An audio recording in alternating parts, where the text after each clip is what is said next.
अस्सलाम वालेकुम बच्चों, कैसे हैं आप? मैं तो बिल्कुल ठीक हूँ और मैं हूँ आपकी टीचर। बच्चों, आज आप सीखेंगे दाल, डाल और ज़ाल से शुरू होने वाले 3 हरफ़ी और 4 हरफ़ी अल्फाज।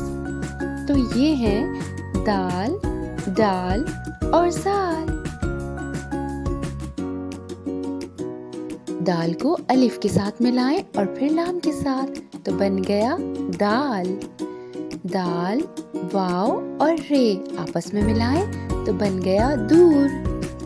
दाल, छोटी ए और सीन को मिला दें तो बन गया देस।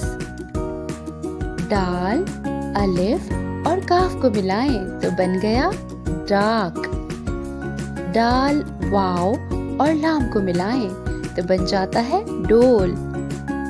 दाल, अलिफ और लाम को मिलाएं तो बन गया डाल। ज़ाल, अलिफ और ते को मिला दें तो बन जाता है ज़ात।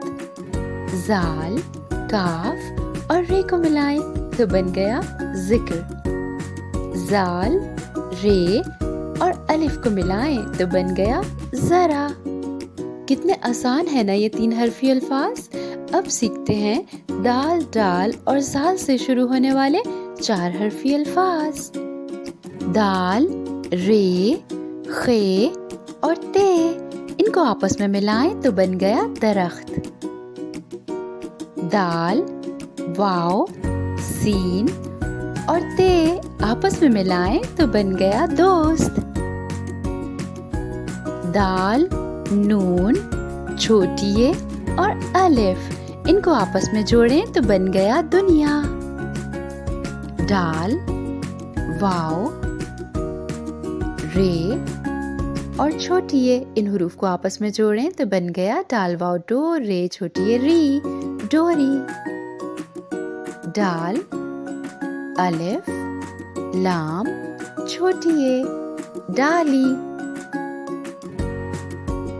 दाल, बे, छोटी ए और अलिफ, बन गया डिबिया। ज़ाल, रे, अलिफ और ते, इन हुरूफ को आपस में जोड़ें तो बन गया ज़र्रात। ज़ाल, हे, छोटी ए और नून, इन हुरूफ को आपस में जोड़ें तो बन गया ज़हीन। ज़ाल, अलिफ, ते और छोटी ए, इन हुरूफ को आपस में जोड़ें तो बन गया ज़ाती। जी तो बच्चों, कितने आसान है ना दाल, डाल और ज़ाल से शुरू होने वाले 3 हरफ़ी और 4 हरफ़ी अल्फाज। इनको हमेशा याद रखिएगा और अब अपनी टीचर को इजाज़त दीजिए। फिर होगी आपसे मुलाकात। जब तक के लिए अल्लाह हाफ़िज़।